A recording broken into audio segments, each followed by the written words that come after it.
অনুভূতি আসলে বলে প্রকাশ করার মতো না, অনেক ভালো একটা অনুভূতি। কারণ আমরা এখানে অনেক ভালো সুযোগ সুবিধা পাচ্ছি, সুযোগ সুবিধা পাই। শুধু আমাদের একটাই আক্ষেপ যে আমাদের কোনো স্থায়ী ক্যাম্পাস নেই।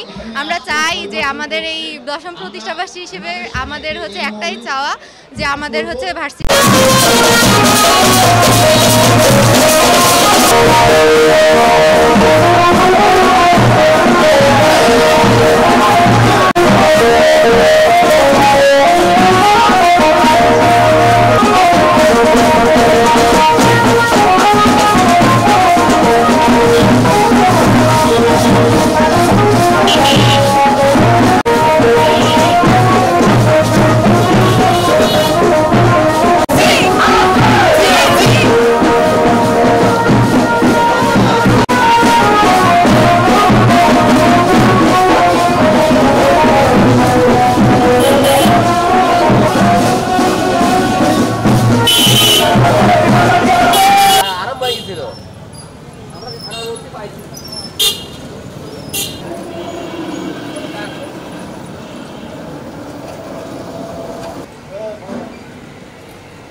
দশম প্রতিষ্ঠাবার্ষিকীর কেক কেটে উদ্বোধন করছেন। আমরা দেখতে পাচ্ছি